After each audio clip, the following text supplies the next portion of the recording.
¿Se ve? Sí, doctor. Sí, doctor.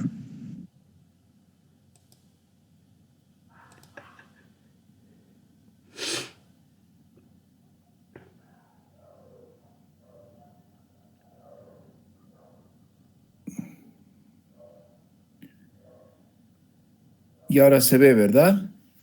¿Ya está, se ve la presentación? Sí, doctor. Ok. Entonces, si dejaran de escuchar, por favor me avisan. Hoy vamos a hablar de lo que es o de lo que son los trastornos del sodio, hoy y mañana. Este es un tema muy importante, amigos, estudiantes, porque creo que todo internista, todo médico clínico, cardiólogo, neumólogo, gastroenterólogo, endocrinólogo, reumatólogo, nefrólogo, tiene que saber. Esto, como les digo siempre en las prácticas, enfrentarse a alteraciones del sodio o el potasio o el calcio o enfrentarse a una alteración ácido-base es un desafío para el médico. Las alteraciones del sodio pueden ser si el sodio sube o si el sodio baja. Si el sodio sube se llama hipernatremia. Si el sodio baja se llama hiponatremia. Ambas alteraciones también se conocen como disnatremias, ¿ya? Es un término que algunos lo utilizan, otros no, pero eso es lo que vamos a utilizar. Hoy vamos a hablar de las hiponatremias. ¿Cuándo hay hiponatremia? Es decir, cuando hay bajada de sodio, en dos situaciones, eso escúchenme bien. Uno, si aumenta la cantidad de agua. Es decir, ayer poníamos el ejemplo del vaso, y en el ejemplo del vaso poníamos que a más contenido de agua con el mismo soluto es dilución, ¿no es cierto? Eso sería entonces. Y disminuye la cantidad de sodio. Entonces hay dos situaciones para que se produzca hiponatremia. O aumenta la cantidad de agua o disminuye la cantidad de sodio. O si ocurren simultáneamente ambas cosas, que puede pasar. La hiponatremia, para que dé síntomas al paciente y para catalogarla como algo agudo, crónico, o como para decir si esto puede o no comprometer la vida del paciente, la dividimos en hiponatremia aguda o crónica. ¿Hasta Doctor, ahí estamos bien? no está cambiando las diapositivas, doctor. ¿No están cambiando? No, se sigue en su carátula. Ahora sí está así, doctor. Pero ahí se ve. Sí, es así en cambio, a aguda o crónica. Ahora, Sigue en aguda o crónica.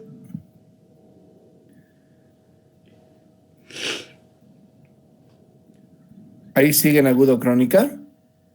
Sí, Ahí. sigue. Ya cambió. Claro, pero no cambia cuando pongo en modo presentación. Me voy a desconectar y voy a volver a compartir, ¿ya?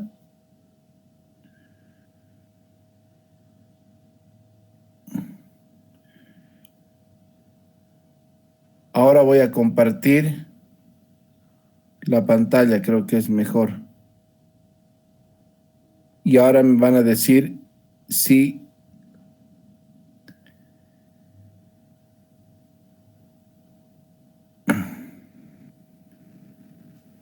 ahora me van a decir si cambia.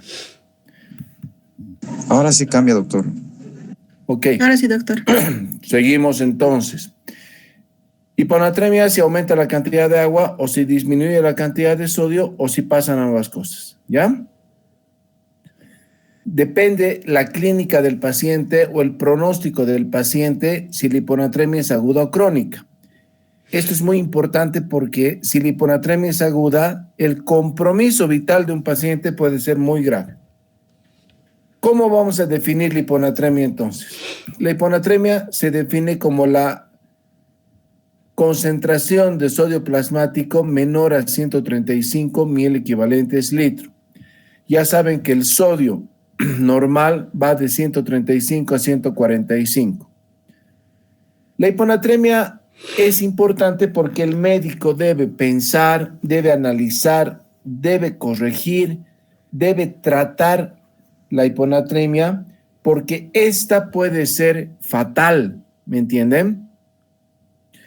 Vamos a empezar clasificando la hiponatremia y quiero que me sigan, por favor. La hiponatremia se puede clasificar de acuerdo a la osmolaridad o la tonicidad. La tonicidad, recuerden que hemos dicho que es la parte de la osmolaridad con los moles efectivos. Entonces, la tonicidad del plasma puede ser isotónica, o la hiponatremia puede ser isotónica si mantiene la osmolaridad plasmática, hipotónica si está baja o hipertónica si está sube. Hasta ahí está bien, ¿verdad? ¿Me siguen? Muy bien. ¿Estando? Sí, doctor. Excelente. Sí, doctor. La hiponatremia hipotónica o verdadera, por favor, tomen en cuenta esto, se va a dividir. Voy a repetir, la hiponatremia hipotónica, cuando disminuye la osmolaridad plasmática, la osmolaridad plasmática normal es de 280, ¿ya? Si baja, es hiponatremia verdadera. Esta hiponatremia hipotónica o hiponatremia verdadera se va a dividir en hiponatremia hipervolémica, normovolémica o hipovolémica. ¿Está bien? Vamos a hablar de todas estas hiponatremias a continuación. La hiponatremia isotónica se refiere a una bajada de sodio cuando la osmolaridad sérica es normal, ¿ya? Esto puede pasar en hiperlipemias o puede pasar en mieloma múltiple, es decir, cuando hay una proteína, ya sea una lipoproteína o una paraproteína, que va a aumentar la concentración. Estas hiponatremias isotónicas que ocurren en estas situaciones son también conocidas como hiponatremias o pseudohiponatremias. ¿Ya? Esto es importante. Cuando los triglicéridos aumentan en 1 gramo por decilitro, el sodio plasmático desciende en 1,7 mil equivalentes de sodio, pero es una falsa bajada, por eso tienen que ver triglicéridos cuando se enfrentan a una hiponatremia. También cuando el ascenso de las proteínas aumenta en 1 gramo por decilitro, la anatremia puede bajar en 1 mili equivalente. Entonces, estas son las pseudohiponatremias, también conocidas como las hiponatremias isotónicas. Vamos a hablar ahora de las hiponatremias hipertónicas. Recuerden que la hiponatremia verdadera es la hipotónica. Ahora estamos hablando de las isotónicas y ahora de las hipertónicas.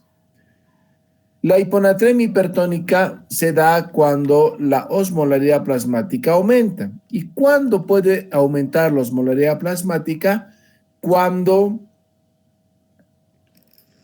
hay hiperglucemia o se administra iatrogénicamente glucosa o se administra manitol a un paciente, que son sustancias osmóticamente activas, ¿ya? Y aquí hay un mnemotécnico que deben aprender. Por cada 100 miligramos de aumento en la glucosa, la concentración de sodio disminuye en 1,6 mil equivalentes. Creo que eso también es muy importante. Entonces ya saben, cuando se enfrentan a una hiponatremia, lo primero es medir la osmolaridad plasmática. Si la osmolaridad plasmática es normal o está aumentada, hay que pensar en estas causas. Vamos a hablar ahora de la hiponatremia verdadera o hiponatremia hipotónica. La hiponatremia que va a dar síntomas a los pacientes, que puede matar a un paciente, es la hiponatremia hipotónica, es decir, la hiponatremia que baja la osmolaridad plasmática, ¿ya? Esta hiponatremia hipotónica se divide en hipervolémica, normovolémica e hipovolémica, siendo la hipovolémica la más frecuente. Esta hiponatremia hipotónica se llama hiponatremia verdadera.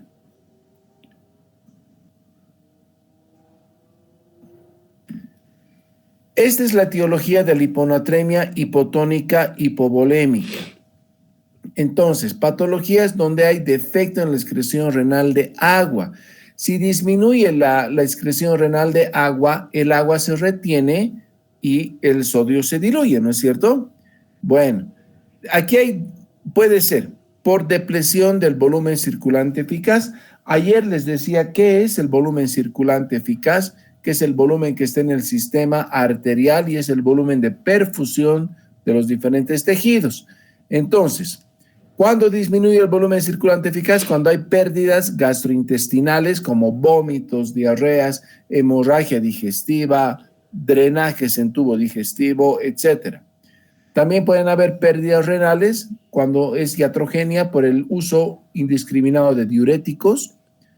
Puede ser un hipoaldosteronismo, nefropatías pierde sal. Las nefropatías pierde sal son raras nefropatías en las cuales los túbulos no reabsorben el sodio y se pierde de manera muy importante. O también puede haber pérdidas cutáneas. Por ejemplo, las pérdidas cutáneas por sudoración excesiva en maratonistas. Esto se ha visto pues en la maratón de Boston del año 80 y tantos, no me acuerdo de qué año exactamente. Un maratonista llegó muy deshidratado y cuando llegó se desmayó. Lo llevaron al hospital y encontraron un sodio de 125 o 124. Entonces, esto puede ocurrir en personas que tienen mucha sudoración o en personas que no tienen el órgano protector que es la piel. Entonces, esto pasa en las quemaduras donde se va a perder mucho líquido. También en la insuficiencia renal hemos dicho uso de diuréticos o disminución del aporte de solutos. Entonces, la hiponatremia hipovolémica o se pierde el líquido por estas causas que hemos mencionado o hay insuficiencia renal. La hiponatremia hipotónica hipervolémica. En este caso, la osmolaridad plasmática bajó, pero el paciente está hipervolémico, está hinchado. ¿En qué situaciones puede haber una hiponatremia hipervolémica? En las siguientes. Cuando hay reducción del volumen circulante efectivo, pero el volumen extracelular está aumentado, hay edema, insuficiencia cardíaca, cirrosis hepática o síndrome nefrótico. Son situaciones hipotónicas hipervolémicas. Ya les adelanto que el tratamiento en una hiponatremia hipotónica hipervolémica es disminuir el volumen extracelular y eso se consigue con la utilización de diuréticos. Ahora la hiponatremia hipotónica normovolémica. Esta hiponatremia normovolémica baja la osmolaridad plasmática, pero el volumen está normal.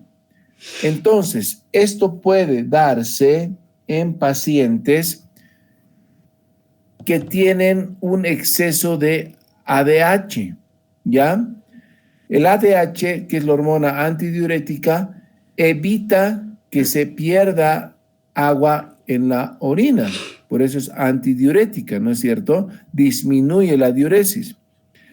¿Cuándo se puede dar una hiponatremia hipovolémica?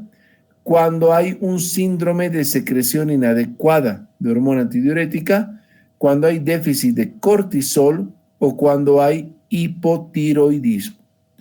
Estamos, ¿verdad? ¿Me escuchan, no? Sí, doctor. Ya. Sí, doctor.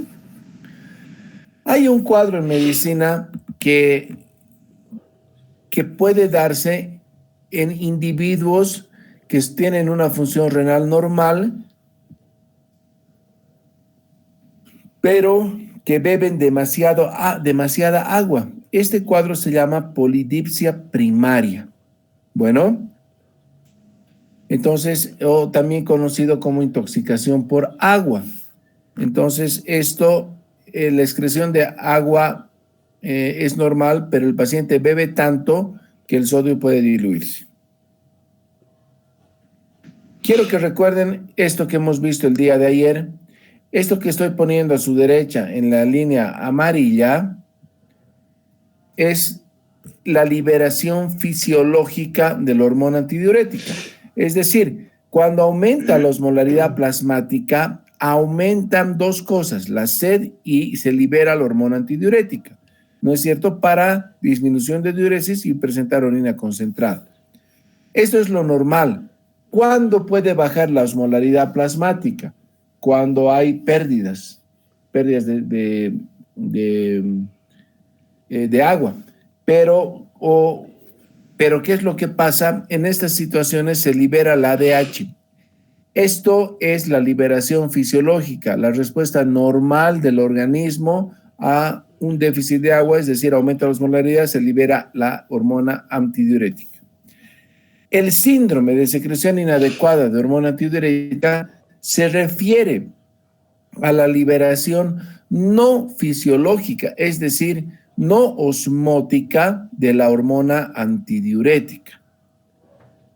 ¿Me entienden? Es decir, el paciente no tiene déficit de agua, no ha aumentado la osmolaridad plasmática, pero el paciente tiene cantidades aumentadas de hormona antidiurética, lo que se conoce como síndrome de secreción inadecuada de hormona antidiurética. Ahorita vamos a ver las causas. Cuando hay liberación de hormona antidiurética, se retiene agua y la hiponatremia en primer lugar es dilucional, es decir, se ha diluido porque ha aumentado la concentración de agua. Pero ¿por qué el individuo no tiene edemas? Porque fisiológicamente todo aumento de sobrecarga de líquidos va a liberar el péptido atrial natriurético que elimina sodio, ¿ok? Pero no produce edemas.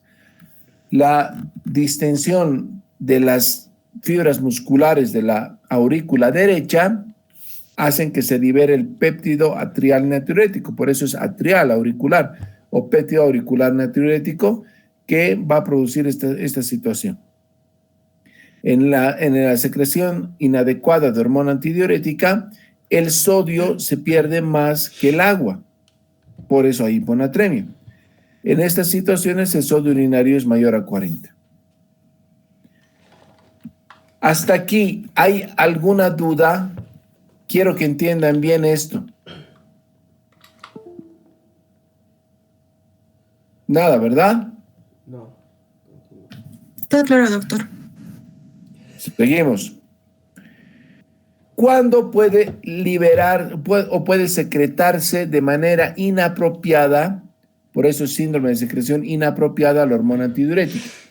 Cuando hay una producción hipotalámica de ADH no fisiológico, es decir, patologías neuropsiquiátricas, esto se ve en un accidente cerebrovascular, infecciones, psicosis, otras. Secundaria a fármacos como carbamazepina, vincristina, haloperidol, amitriptilina, fluoxetina, entre otros. Cuando hay una enfermedad pulmonar, neumonía, tuberculosis, insuficiencia respiratoria aguda, etcétera, inclusive muchos dicen el cáncer pulmonar, cuando hay el paciente está en posoperatorio, pero un posoperatorio de la glándula hipófisis, ¿no es cierto? O cuando hay muchas náuseas. También podría producirse una producción ectópica de ADH, una producción que no sea en el hipotálamo, sino que sea en un tejido periférico.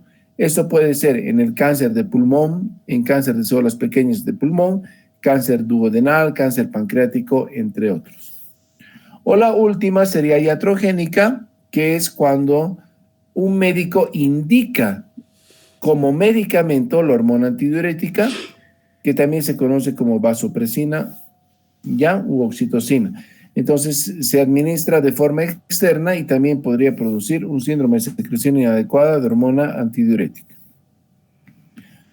Nosotros cuando tenemos la hiponatremia hipotónica verdadera, ya hemos definido si es hipervolémica, normovolémica, hipovolémica. Tenemos que diagnosticar la hiponatremia, es decir, tenemos que confirmarla. Entonces, para esto, primero la osmolaridad plasmática tiene que ser baja, obviamente, por eso es hiponatremia verdadera, ¿ya? Y tenemos que descartar las causas de pseudohiponatremias. Segundo, la osmolaridad urinaria puede estar alterada. Solo en el caso de la polidipsia primaria puede estar menor a 100, pero cuando hay alteración en la excreción de agua va a estar mayor a 100. El sodio urinario, esto es importante, ¿cuándo se pide un sodio urinario? En situaciones de hiponatremia. ¿Y para qué nos sirve? Si el sodio urinario es menor de 25 miliequivalentes litro, quiere decir que hay disminución del volumen circulante efectivo. Pero si el sodio urinario es mayor a 25, puede ser un síndrome de secreción inadecuada de hormona antidiurética, insuficiencia suprarrenal o uso de diuréticos. Acuérdense de esto, el síndrome de secreción inadecuada de hormona antidiurética se da en pacientes que tienen una hiponatremia verdadera, es decir, hipotónica, pero normovolémica. Ahora, ¿por qué es importante la hiponatremia? Es importante porque la hiponatremia puede matar a un paciente. La hiponatremia debe ser tratada y debe ser tratada de manera rápida en pacientes que se han presentado con hiponatremia de forma aguda. Acuérdense de eso. ¿Qué clínica va a tener este paciente? Un paciente con hiponatremia va a depender la clínica de la magnitud y de la velocidad de instauración de la misma. Primero puede tener síntomas leves o síntomas inespecíficos como astenia, adinamia, anorexia, náuseas, vómitos, disminución de la concentración. No sé si alguno de mis estudiantes en la práctica está en la clase. Ellos conocen una paciente que hoy día tenía una alteración del sodio y me preguntó cuando fui a verla 3 veces cómo me llamaba. ¿Cómo se llama? Fernando. El apellido Rengel. Ah, sí, usted es el doctor Rengel, ¿no? Sí. Pasaron 2 minutos y me dice, ¿y cómo se llama, doctor? Fernando Rengel. Ah, usted es el doctor Rengel. Ya cuando me estaba yendo, le digo, bueno, hasta mañana, nos vemos mañana. Me dice, doctor, y una pregunta, ¿cómo se llama? A la macana. Ya, pues entonces, cuando salí, su nieto que estaba ahí me dice, doctor, desde ayer está con estas alteraciones, estás con estas desorientaciones. Entonces, vemos el sodio y había bajado. Bueno, cuando la hiponatremia es más severa o es de instauración más brusca, el paciente va a tener, aparte de esto, es progresivo, va a tener obnubilación, es decir, va a estar medio dormido, con la mirada perdida, o puede estar letárgico, como que así. Y si es más grave, puede tener convulsiones y puede quedar en coma. Ahora, ¿por qué aquí dice edema cerebral por paso de líquido al interior de las células? ¿Quién me puede explicar de acuerdo a lo que hemos visto hasta el día de ayer y hoy, hasta aquí? Por favor, a ver, alguien que se anime. No me ubica. ¿Nadie? Nadie, no quiere. No. Bueno, fíjense, es por esto. Esto es un vaso sanguíneo que está representando al plasma. La concentración de sodio, que es la que medimos en plasma o en suero, disminuye y por efecto osmótico, ¿qué va a provocar? Atentos a la diapositiva.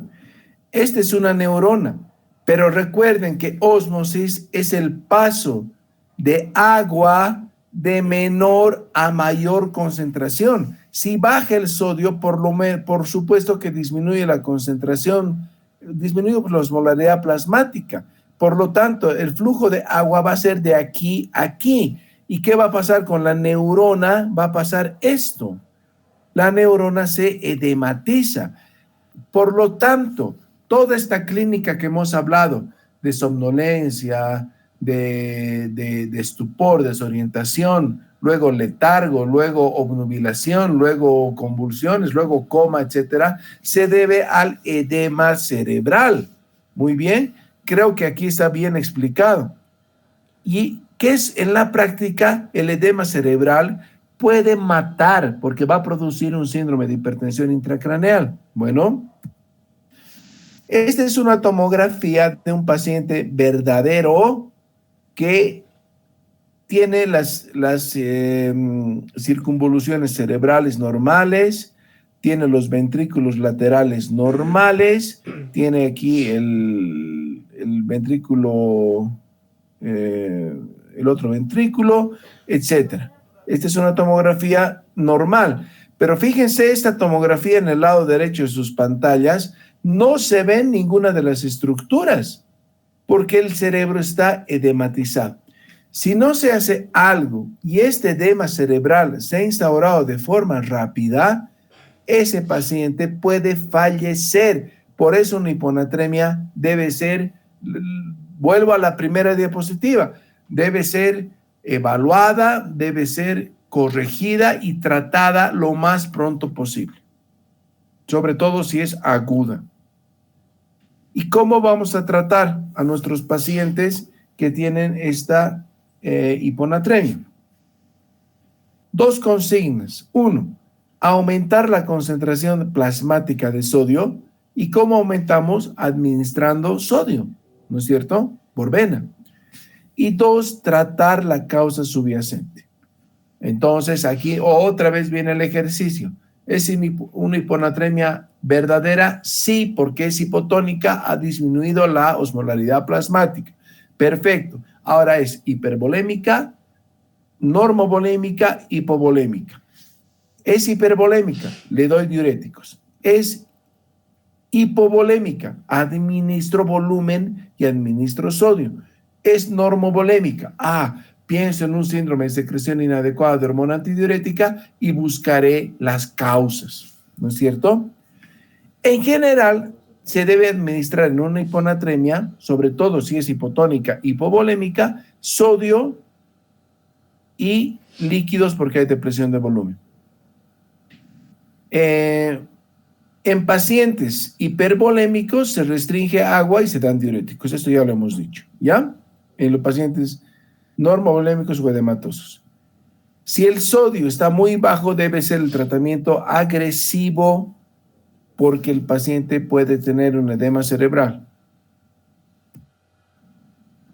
Para calcular el déficit de sodio de un paciente, debemos recordar lo que hemos hablado el día de ayer. ¿Cuál es el agua corporal total? Es el 60% en varones y el 50% en mujeres.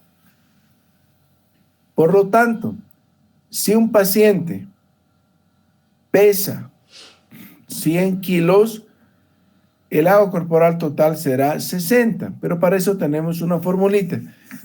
Multiplicamos 60% del peso o multiplicamos el 0,6 que equivale al 60% por el peso y vamos a multiplicar esto con la diferencia del sodio deseado que queremos con el sodio del paciente.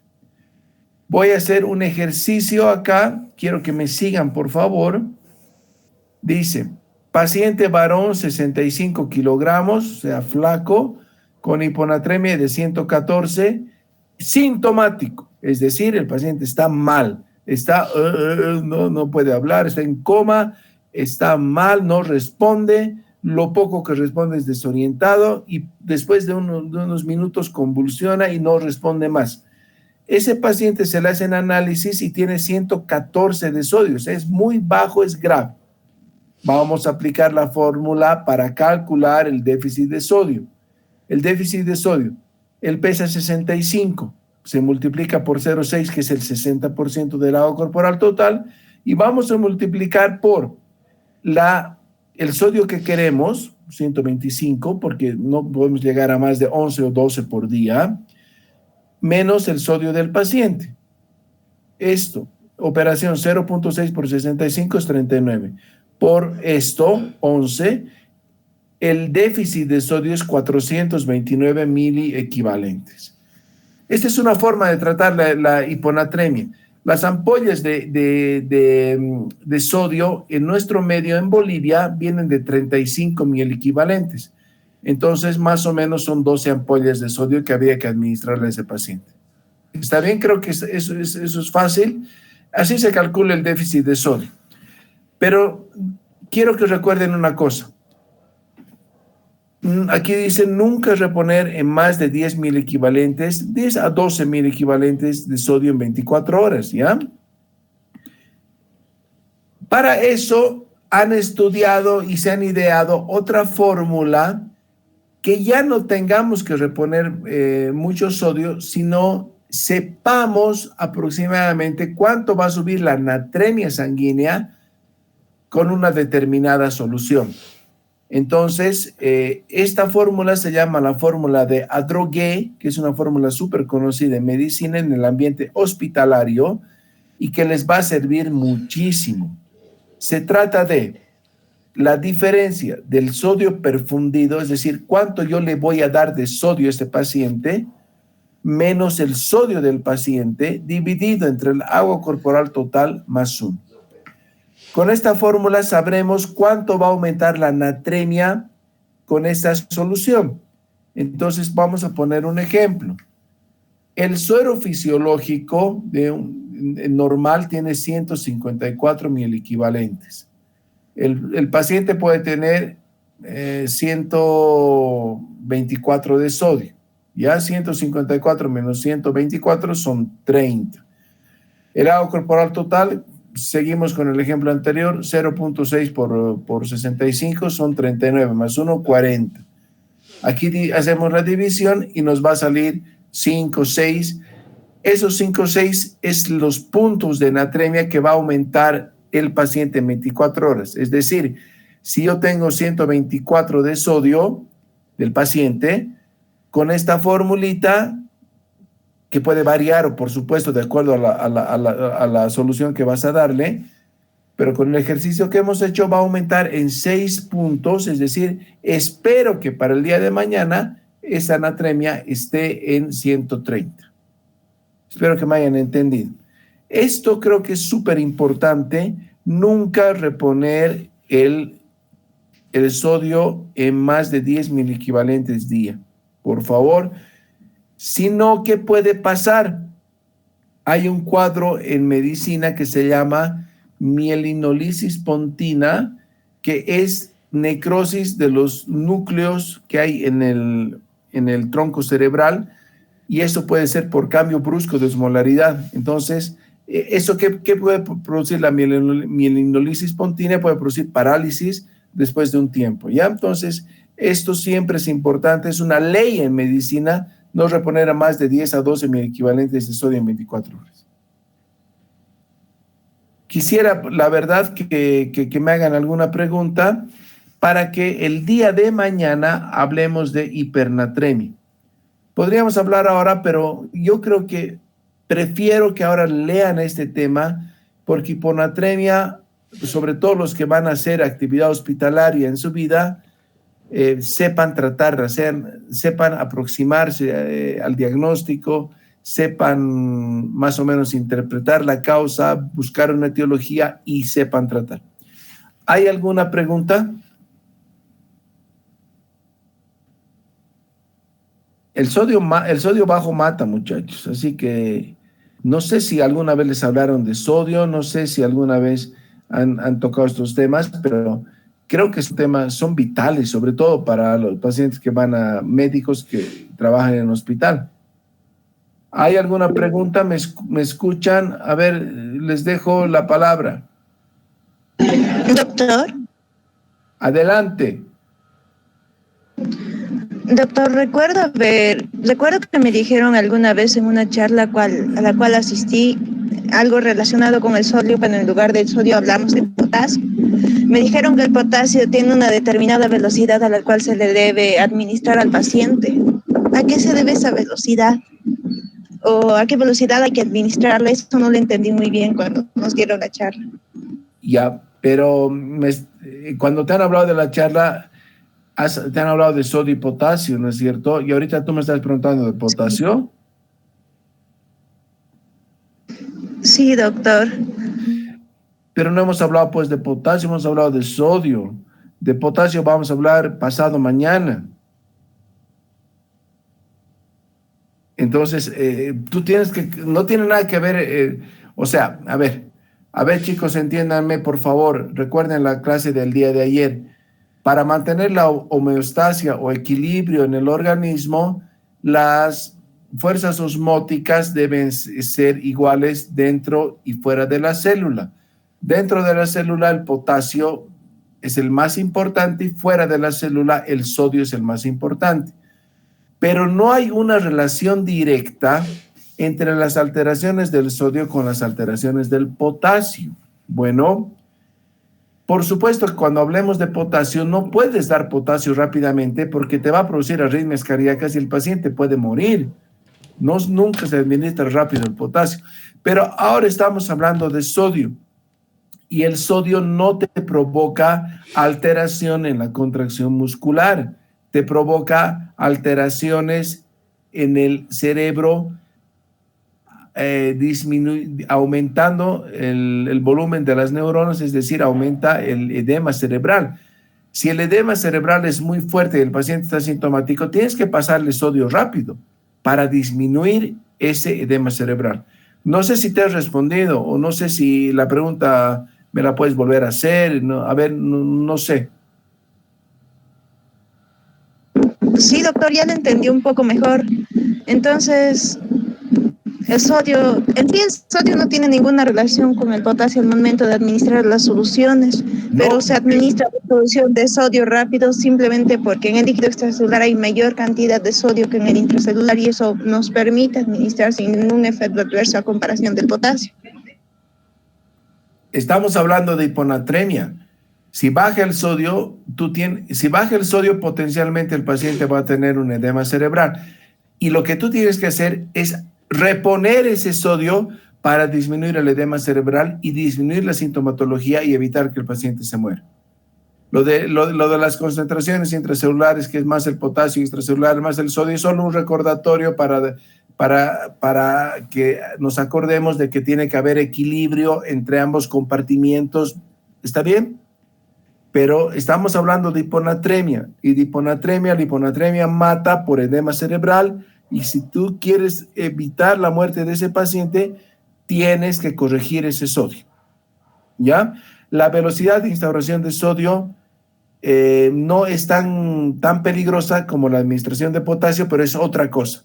No hay relación directa entre la bajada de sodio con la bajada de potasio. Bueno. Está bien, doctor, gracias. ¿Alguna otra pregunta o aclaración? Pregunten porque creo que es el momento de que ustedes pregunten. No tengan miedo, nunca piensen que mi pregunta va a ser tonta, no, nada que ver. Es el momento de equivocarse ahora, muchachos. No importa, por más tonta que sea la pregunta, despejar la duda siempre es importante. Si hay alguna pregunta más, háganla. Doctor, disculpe, hace rato hablaba sobre un tratamiento agresivo para reposición de sodio. ¿A qué se refería exactamente con eso? Agresivo cuando la sintomatología es fuerte. Es decir, si la hiponatremia es de instauración aguda o los síntomas de la hiponatremia son severos, es decir, el paciente ya no está somnoliento solamente, sino está estuporoso, está en coma o convulsiona, el tratamiento debe ser agresivo, porque ese paciente, si no haces nada, en las próximas horas se muere. A eso me refiero con tratamiento agresivo. Gracias, doctor. ¿Alguna otra cosa? Voy a dejar de compartir. Si alguien quiere hacer alguna pregunta más, hágala ahora, por favor. mañana estaríamos hablando de hipernatremia, que es otro caso bien interesante. Ahora en el hospital tengo una paciente con hipernatremia que tiene 156 de sodio. Entonces esa paciente también tiene sintomatología. Mañana vamos a hablar de hipernatremia, que es lo contrario a la hiponatremia. Bueno, los espero mañana a las 5. Por favor, quisiera que motiven a sus compañeros, por favor, para que haya más asistencia. Con estas palabras terminamos la clase de hoy y nos vemos el día, o nos encontramos virtualmente el día de mañana. ¿Está bien? Adiós. Está bien, doctor. Hasta mañana. Hasta mañana. Hasta luego, doctor. Chao. Hasta mañana, doctor.